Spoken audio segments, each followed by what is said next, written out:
Ramgopal Rao was also there in that movie.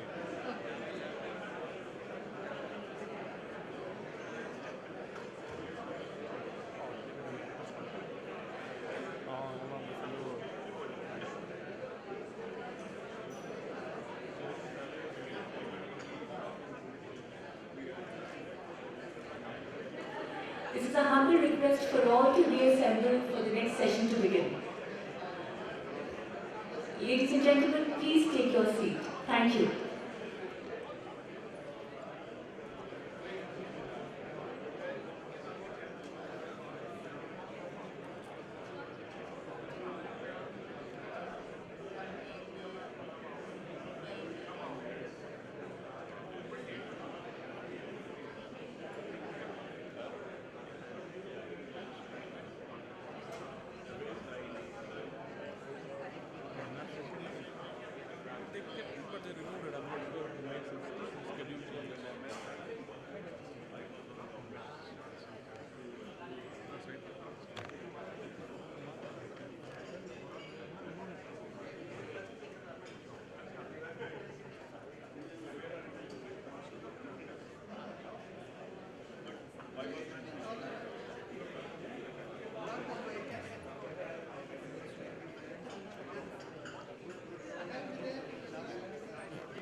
Suresh, because we never met physically, right? It was always a Vivek.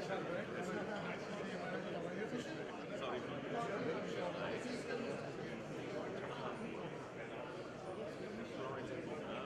so let me, I'm just put it somewhere and give you card.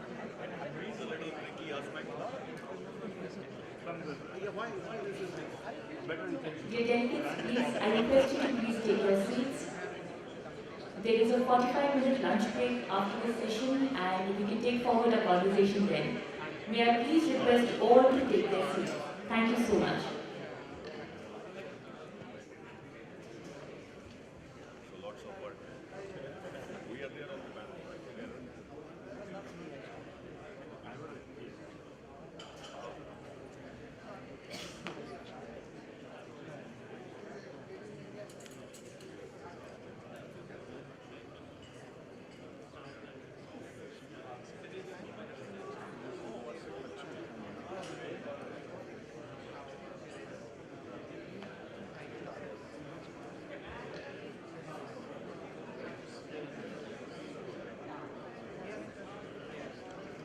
We begin with the post-tea break session. In the previous session, we comprehended the intricacies of the existing semiconductor facilities in the country and the need to improvise further so that we can strengthen the current facilities and foster them to enable a resilient and sustainable semiconductor building environment. The forthcoming session is on enabling semiconductor ecosystem for greenfield investments. We have with us Mr. Mark Patel, Senior Partner at McKinsey, who will walk us through the processes, opportunities, and challenges for India in order to develop a thriving semiconductor building ecosystem in the country. With more than 14 years of experience serving advanced industrial and high-tech clients, Mr. Patel leads McKinsey's Internet of Things globally and our digital business building work for advanced industries.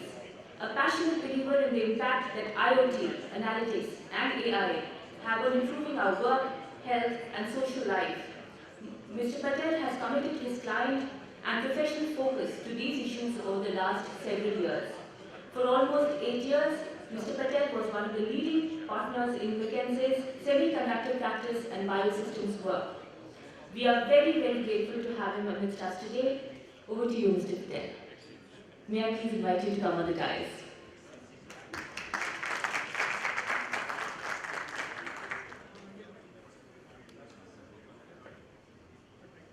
Thank you. I didn't quite recognize myself in that introduction, so I appreciate it greatly. First of all, it's an honor to be here with all of you. I'm very grateful for the Honourable Secretary Minister, Ajit Manocha, for inviting me to be here. It truly is a privilege to see you all and to be part of this. Let me start, first of all, I'm going to make a personal announcement. First of all, to address any confusion, my name is Patel. I do have a Scottish accent. I do actually have spent the last 20 years in Silicon Valley, mostly focused on semiconductors. But I will tell you today, and certainly for the purpose of this topic, my heart is very much in India, and I'm equally committed to the success of Indian semiconductor. Today I'm going to talk about, as the introduction said, about ecosystem broadly, but as I do that, I'm also going to address some broader points around the semiconductor sector and what's going on in the sector today. What I'd like to do, and I certainly don't intend this to be an advertisement for McKinsey, but I do want to just talk about the fact that much of what I'm going to talk about is based on the work that we do with our clients in semiconductor. We work globally and extensively across semiconductor, and perhaps most importantly, we spend a lot of our time and effort in research around semiconductor, our own self-motivated work, both in the strategy, operations, ecosystems, and in the characteristics of what makes for successful growth in semiconductor. I think another way of saying that, since many of us are engineers, is that we are geeks with many of you, right? We share the passion for semiconductor at a very foundational and technological level. Now, there are two aspects to what I wanted to talk about today. The first is to talk about the broader context of the semiconductor sector globally and where we're at today globally.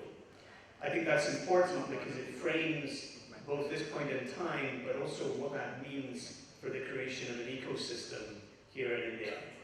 And I'm grateful to every one of the speakers who have gone before me today for emphasizing and stressing the nature of ecosystem. I'm certainly going to focus on that, but I want to put that into the global context as well.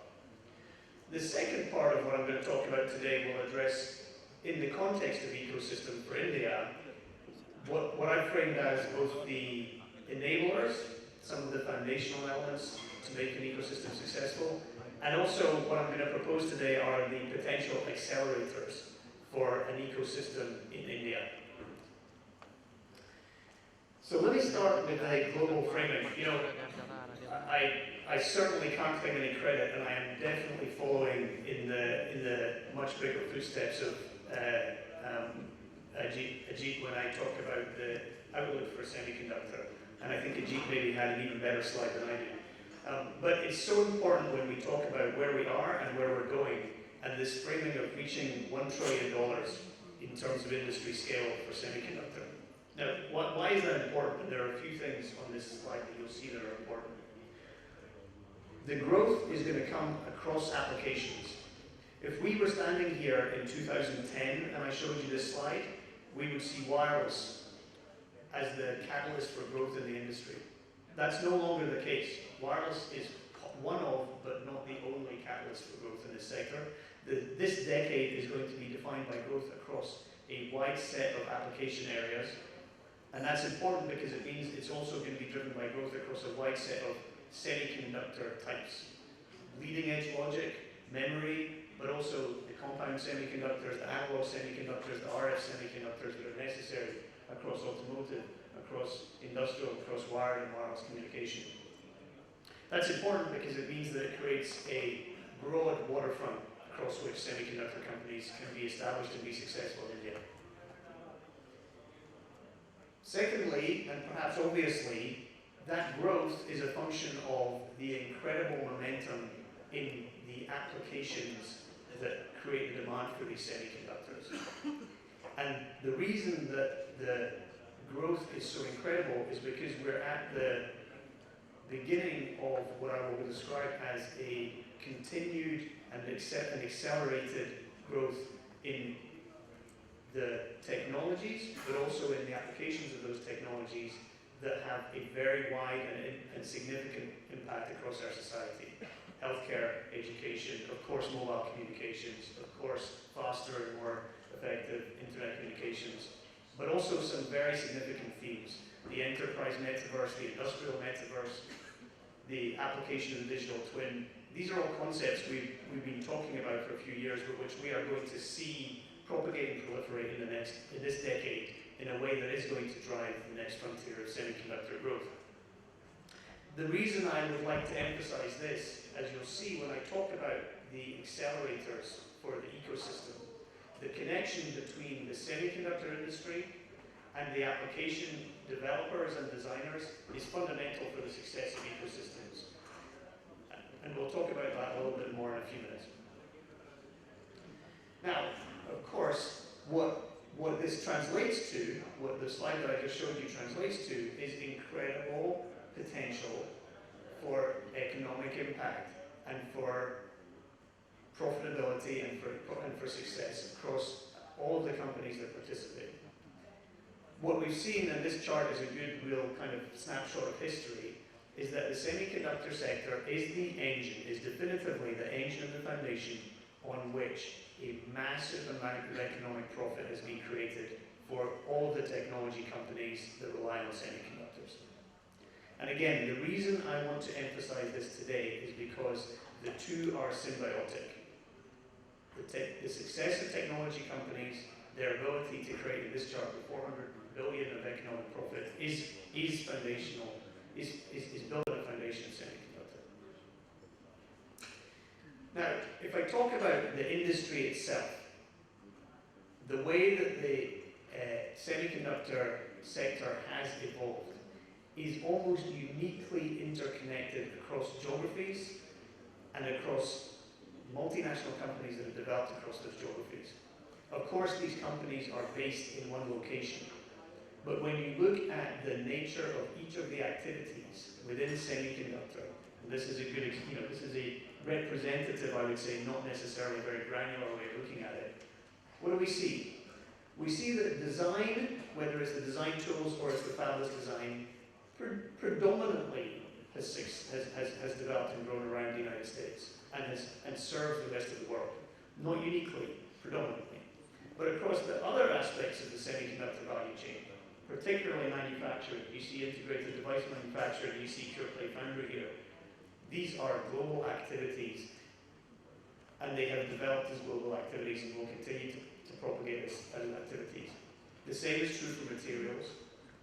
We have high dependence on certain materials, no doubt from Japan, particularly around lithography and around the chemicals required for that. But otherwise we have specialty activities for development of materials, for innovation, which have become global. And the reason, again, I want to stress how important this is, and it will link to my accelerators of the ecosystem later, is that as India builds its presence, and as you build the ecosystems here, understanding how you are playing a role within the global interconnected nature of the sector is so important. You know, all this interconnectedness has also resulted in the last 2 decades in this incredible footprint for a single semiconductor and the what we call the air miles that semiconductor follows. Because of the capabilities and the economic distribution of manufacturing, development, and production, we see that for a leading edge semiconductor, there's a pretty good chance it's going to cost the world 2 or 3 times from initiation of the basic materials through to completion and shipment to the end market. 30,000 miles, right, that a semiconductor, a tiny device, is traveling around the world. Well, the reason that's important context is because we're potentially entering into a period where we're going to see more regionalization. And as we do that, the dependencies that we have globally to be able to support manufacturing and delivery of semiconductors creates opportunity for those that are able to deliver it locally to the customer as well. You know, one of the things that we love to talk about in McKinsey is, what does it take? What's the lead time when you want to replicate or grow semiconductor development, design, manufacturing capabilities in a specific region? This chart is, I will apologise for how hard it is to read, particularly for those at the back of the room, but let me just take a moment to explain the main themes. The principle here is that where these specialised activities have developed around the world for design, for equipment manufacturing, particularly for example specialty equipment for lithography, as we know, very highly concentrated in two countries. It means that any one nation that's already in chip manufacturing today or is already in design today, for them to create independence, end-to-end independence for semiconductor is a material challenge, particularly if your goal is to develop leading-edge capabilities. That's a decade-long task, if not, potentially impossible to overcome. I think as we think about India and what this means for India, we should be looking at the activities where the lead time to develop independent operations are in the 3 to 5 year time frame. If you look at that, you see power semiconductors, you see sensors, you see analog. Many of the capabilities that we were hearing about in the last panel that already exist here in India and can be expanded. Now, that isn't to say that the others are not going to be definitively important, but it means that the ecosystem of players from outside India are going to have to play a role there to develop those capabilities in India.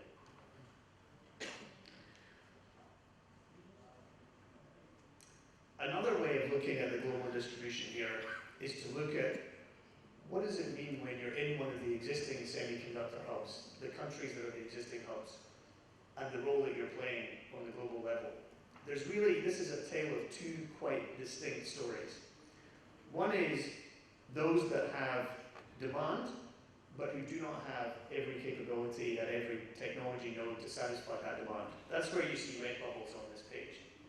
That's actually some of the most important markets. In China, of course, they're relying on outside of China's supply for leading edge. In Europe, the ability to satisfy demand at the leading edge is not there in terms of capacity, and it's dependent on Korea and Taiwan. Even in the US, that's true. Across every technology node, there is significant demand, but of course, that needs to be satisfied by supply from outside of the US. That's the characteristic of the first group. The second group, Korea and Taiwan, are almost uniquely a mirror image. They've developed around a model of supplying the rest of the world. They can satisfy their domestic demand, but they have become the centers for delivery of capacity that satisfy those other markets. Two very distinct models. It's important because this is the picture that has developed over the last 20 years. This is how we've experienced the industry evolve, mostly because of both capabilities and also because of the economies of scale, particularly in Taiwan. But we're at a point in time where this is rebalancing, and as the industry looks at what it means to create supply chain resilience, to rebalance around geopolitical forces, this picture is changing in front of us. The second thing that I wanted to emphasize with this picture is look at the bottom row. 100 nanometers and above. We think of that as mature technologies, or we think of it as where there's growth around alternative technologies, silicon carbide, gallium arsenide, around compound semi and around RF. The bubbles are actually biggest there. What does that mean? It means in wafers, at least, measured in wafers, the demand for absolute wafer volume is still greatest in those technology nodes. Nodes where India has the potential to be a relatively new entrant and to be relatively successful. So I think there's a message here around when you think about where can wafer volume be added and still be very much serving a global market instead. When we talk about ecosystems, I'll reference Taiwan here a couple of times. Not because I'm overly biased towards Taiwan, but because it's very hard not to talk about Taiwan as an example of how an ecosystem has developed and how the unique characteristics of that ecosystem have developed. Look at the numbers. There's about $45 billion of inputs to the semiconductor manufacturing sector coming into Taiwan. Of that, 90% is imported. It's an incredible concentration of supply inputs for a manufacturing and for a production hub that does not have its own domestic sources of supply. When you look then at the activity, and just to break that down, you see that it's across both equipment supply, across the materials that are coming in, and then broken down for the purposes of geography, you see lithography coming in as well. Then look at the activities within Taiwan. The unique ecosystem that has developed in order to support what is possibly the most productive semiconductor ecosystem on the planet. Combination of different manufacturers across the value chain and across the system's footprint. Fully independent in terms of DRAM manufacturing, in terms of logic manufacturing at the leading edge, a trailing edge logic footprint, and also importantly, the tier of suppliers who have developed with investment from outside Taiwan, but also to support things like second sourcing of parts. The right-hand side of this page is also incredibly important. The dependency of the world on Taiwan semiconductor at the leading edge is incredible, right? 70% of our leading edge semiconductors coming out of TSMC is an incredible story of success for what an ecosystem can develop and deliver. And yes, there's also an enormous, significance here in terms of what this means for supply resiliency for the planet when we talk about semiconductors. But my main objective of showing you this today is to emphasize when you get the ingredients of an ecosystem right, the potential to create structural differentiation and advantage is there, and it can happen. Now, in Taiwan's case, it's taken 4 decades. So, whilst there's always a desire to move quickly and to see the validation of this, there's also a necessity for patience in what it takes to build an ecosystem. And again, I'll talk about that a little bit when I talk about the enablers. We've heard this framing of inflection point a few times. I've mentioned it a few times. So let me tell you what I think that means in semiconductor. First of all, as Ajit pointed out, we have more fabs going up in more countries than ever before. More announced fabs, more fabs in construction. That is putting an incredible burden on what it takes to build a fab. Design, project execution, and then ramping of those fabs. What we're also seeing is a unique point in time in terms of the potential for rebalancing from a supply chain perspective to address what are both real and perceived tensions, particularly around, of course, Taiwan and supply from Taiwan. All of this is happening at a point where we're also, in a slightly jittery economic environment.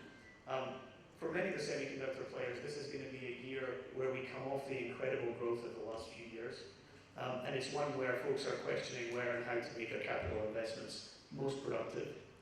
That should not be a reason to slow down your efforts in India. We're also, and as Ajit had also mentioned this, we're also seeing the theme of sustainability, of decarbonization come to the forefront for the sector. I believe this could actually be a potential differentiator for the ecosystem here. I'll talk about why in a few minutes. But it's a theme that almost everyone in the sector is having to pay attention to. And then, of course, we also talked about this. As a global sector, the semiconductor industry faces a challenge in terms of the talent shortfall. Again, let's see that from both the risk and the opportunity perspective. In India, you have an incredible opportunity to pursue and differentiate based on building a talented workforce. And then, of course, this one almost goes without saying, the technology and complexity just keeps increasing. Those applications that I showed you on a few slides ago, they need more integration, more sophistication in the design. So the good news is, if you're building a design ecosystem here, the potential for it to address that complexity is high, as well as obviously to enable the manufacturing.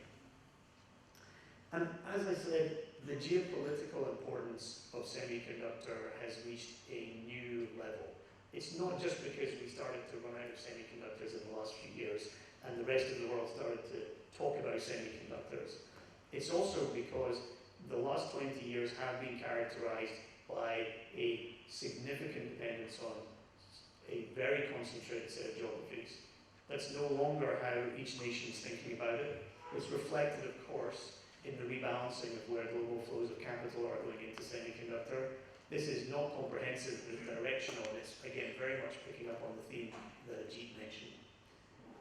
I didn't put India on here, not because I meant to suggest that India isn't equally important. I wanted to make the point that India has the potential to be at the level of significance of these investments, and to make the point that we should view India in this context of a global rebalancing. So that was the broader context. That was the evolution of where the sector stands today and where it's going. I hope that gave you a bit of a sense of why we're at a point in time that could be quite significant for where India goes next in its journey. I now want to go to a slightly more detailed level and talk about the nature of an ecosystem in India and what it might take to be both a next level of success with the first order elements of that, but then really what could be the accelerators for that. When we talk about ecosystem enablers, the fundamentals of these enablers are probably very common to every single person in this room. The elements that I've got on this page. Availability of energy, reliable supply of energy, the need for, again, reliable supply of high quality and then resilient water, the regional logistics, the export and import infrastructure, and then the workforce capability. Many of the things that the panelists earlier were talking about, that many of you have already done the hard work to set in place and put the momentum behind. When we talk about these enablers, I'm going to suggest there's one more important ingredient, and that's how you concentrate these activities in order to truly accelerate and enable the development of each of those around your specific operations and investments. The checklist of what's required, when we talk about this with clients, we break it down. You need the structural elements, you need the operational elements, and of course you need the regulatory environment which enables each of these, the delivery of each of these foundational elements. And I think we can say that from much of the discussion today, the work is already underway to deliver much of this in India. Of course, there's so much more work to be done, but to some extent, I think largely understood by the players who have to participate. This further ingredient that I talked about, concentration, let me use again the example of Taiwan. I'm afraid that, well, look at this group, it's a bit easier to see here. When we talk about concentration, it's not about how much of this activity happens within one country. It's not about how much of this activity happens within one state. It's not even about how much of it happens within one city or one area. It's about how much happens within square miles. Now, in Taiwan, maybe they didn't have the choice because they're so limited and constrained by the amount of land that they have. But that resulted in this incredible geographic concentration. And we talk about that concentration having multiple benefits. One is that it creates the intensity of interaction and engagement across each of the players in the value chain. Materials suppliers, equipment suppliers, folks who are servicing equipment and developing parts and spares for equipment. Of course, the semiconductor fab and all the services around that. But also the designers. When you sit at the same lunch table as the folks who are designing chips and making chips, there's a level of engagement and a level of interaction that happens that doesn't happen if they're separated geographically. It also creates excitement and momentum for the community, for folks to enter into education because they see the industry around them. And it importantly reduces the lead time for problem solving. After all, this sector is, if nothing else, defined by and epitomized by problem solving. The ability to figure out how to make some very hard things and how to do that repeatedly. So this concept of concentration, I just want to emphasize it again. It's not just about can you get the right individuals and the right companies to collaborate. It's also the intensity of the environment that you create to do that. And if you trace back across each of the semiconductor hubs and how successful they've been, there is some element of this story of concentration. You know, in the US, 30, 40 years ago, the version of concentration was the fact that Bell Labs and Intel were completely integrated. And so you had the concentration within one company. They built the fabs, they built the fabs beside the engineering teams. In Taiwan, it's been a geographic concentration. In Singapore, a similar story. And then you can see the benefit of what happens when you do employ this concentration. I'm using an example here from Singapore. This is a fab that was built in Singapore in the last 3 years. CMOS fab, 12-inch wafer fab, 25,000 square meters. That's a large enough fab to matter. It's almost unheard of, but because of the ecosystem around this fab in Singapore, they were able to go from design through completion, first tools into the fab within 13 months. Compare that to a typical lead time of about 3.5 years for breaking ground to, well, 2.5 years to put the first tool in, 3.5 years to ramp. So this is how you can directly measure the impact of a very strong ecosystem, a concentration of suppliers, a concentration of expertise, and the outcome that you get from it.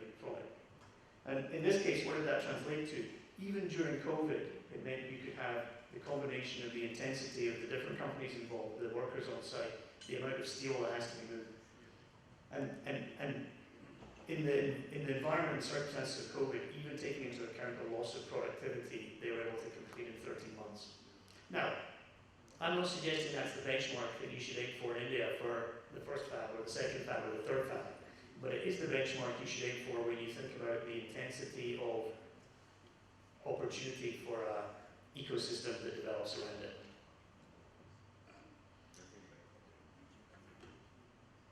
So I talked about the enablers.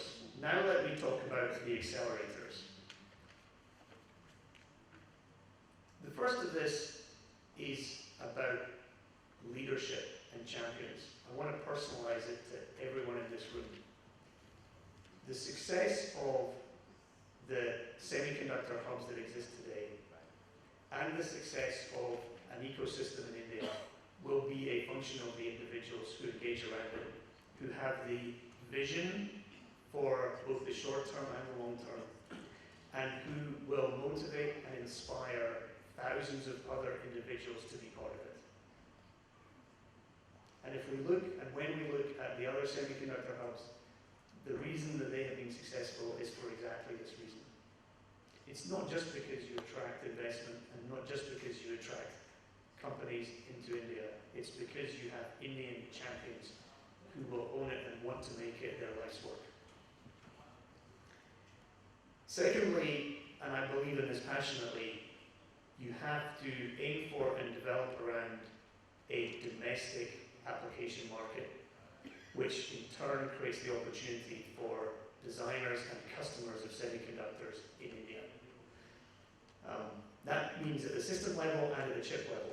And you have some of this today, we heard it from the panelists, in specialty applications for MEMS and specialty applications for space. Those are the starting points. The aspiration has to be that, again, you see hundreds of applications serving the domestic market and serving other markets, but with the design activities and talent here in India.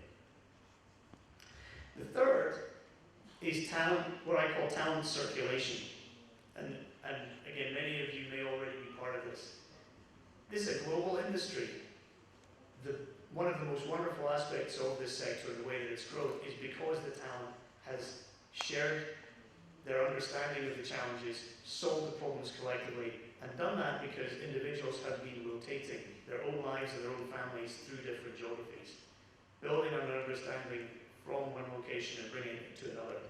Creating this opportunity for talent to circulate around the industry within companies and across companies is incredibly important and will be important to building the capabilities in the ecosystem in India. And then, at least in terms of my initial list, investment and support consistency. If there's one word to emphasize here, it's consistency. It's not because there was one initial push to create local investment and then to bring in external investment in, call it, the first few years. It's because the consistency of investment and environment for support, for financial support, is seen over decades. And again, you saw that in each of the other examples. Let's take a look at what that has meant for each of the major semiconductor hubs and ecosystems. You know, there's a lot of green on this page, and that's because the ones we're looking at were the ones that were successful. I decided to include one that's a bit closer to my heart from the UK. You know, I grew up in a country which arguably had some semiconductor manufacturing when I was young, but has lost it completely, almost completely in the UK. And unfortunately, that's because many of the elements of a strong ecosystem were not replicated and they were not propagated. But there's lots and lots of good examples of where they have been successful, and I'm kind of giving credit here to all those hubs that were able to capitalize on these dimensions, where there was strong leadership and there was a vision and champions in the sector. Certainly the case across Taiwan, Singapore, Korea, to some extent the United States, definitely in China and Israel. The domestic design and application leadership that we've seen local to each of those markets, but which developed alongside manufacturing. And then talent circulation. Certainly each one of these manufacturers in each of these countries has been able to have talent that has broadly distributed around the world and been able to take advantage of that. Now, if we look at it in terms of the outcomes, I would argue that every one of these hubs has a positive economic outcome, right? Semiconductor is, if not the greatest contributor to their GDP, one of the most significant contributions to their GDP. Again, unfortunately, I'll call out the UK.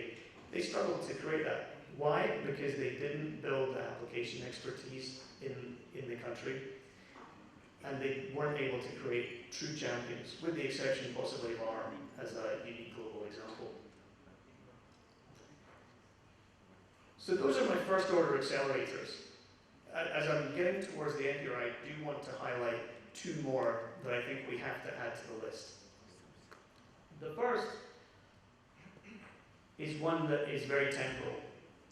The concept of security and trust, translated into supply reliability, cyber resiliency, the ability to work in a trusted way with other countries, suppliers from other countries, companies that are trying to establish operations reliably.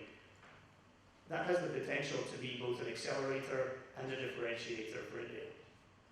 We're at a point in time where the supply chains are rebalancing, decisions are being made about where to put additional capacity, whether it's for equipment manufacturers, for material suppliers, for semiconductor design. India could have a unique environment in which to encourage creation of further capacity for each of those players, because it can be a trusted location, because it can bring reliability in its operations, and because it can bring resiliency in the way that you are able to manage the supply chain. I'm not saying that it is today, but it could be. And my final accelerator is around this theme of sustainability.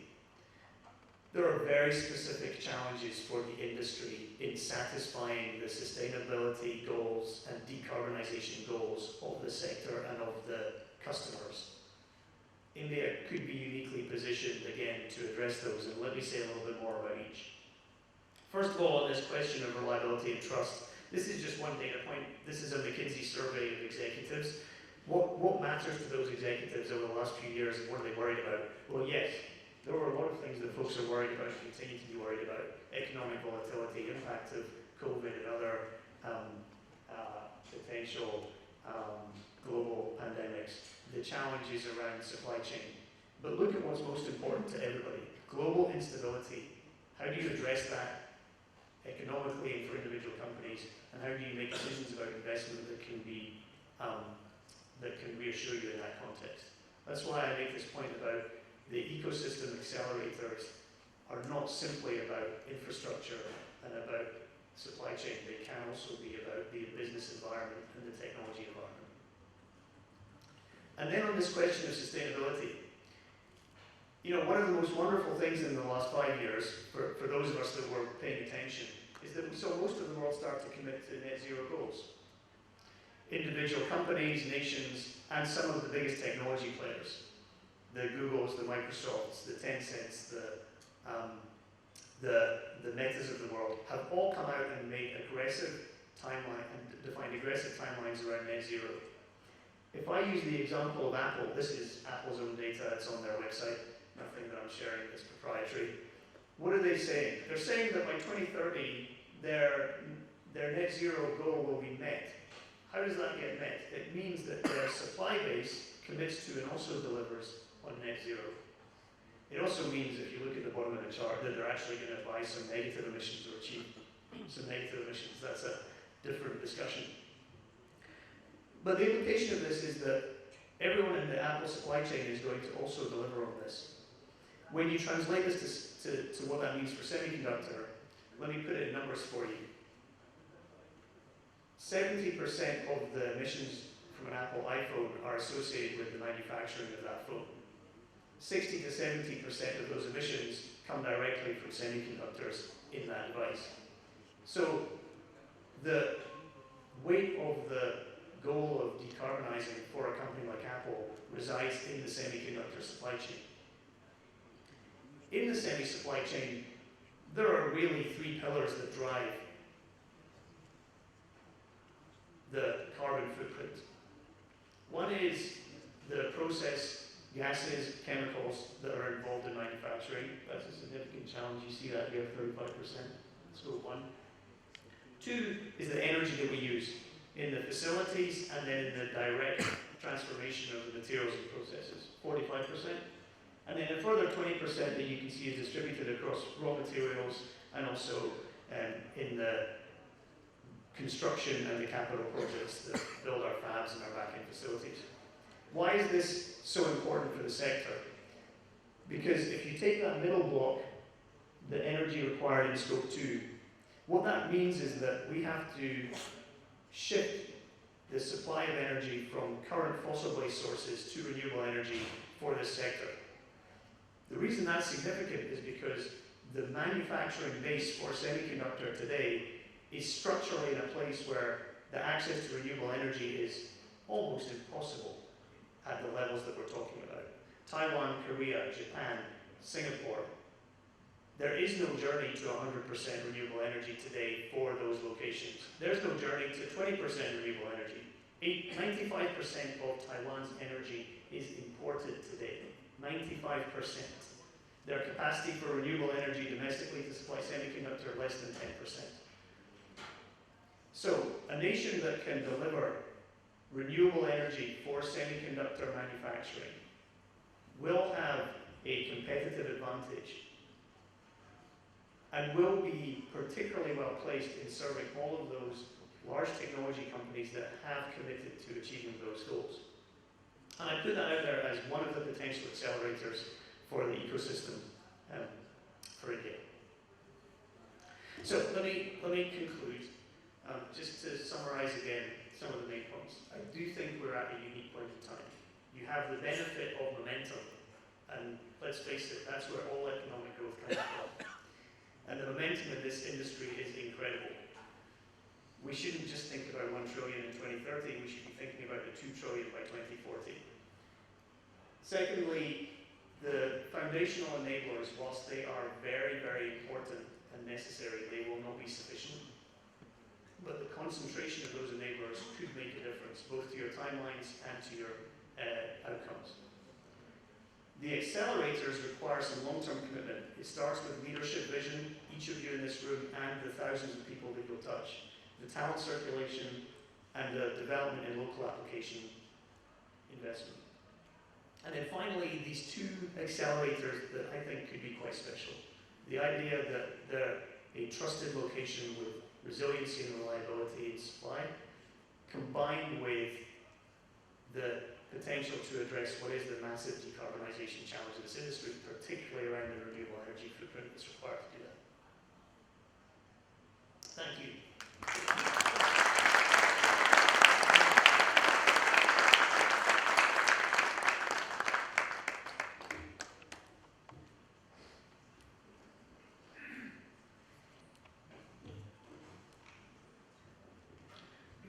Mr. Patel, in his on the business models along the semiconductor value chain, the design and manufacturing capabilities, and significantly the greenfield ecosystem you spoke about, including the enablers and the catalysts, the accelerators. Thank you, sir. To present a token of gratitude, I would like to call upon Mr. S.K. Marva, Group Coordinator and Senior Director at the Ministry of Electronics and Information Technology, to present the memento.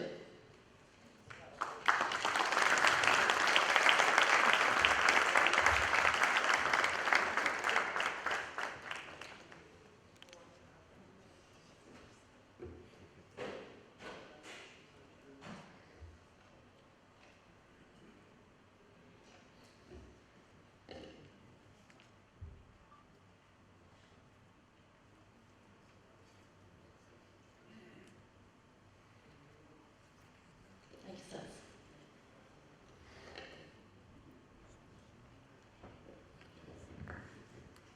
Our next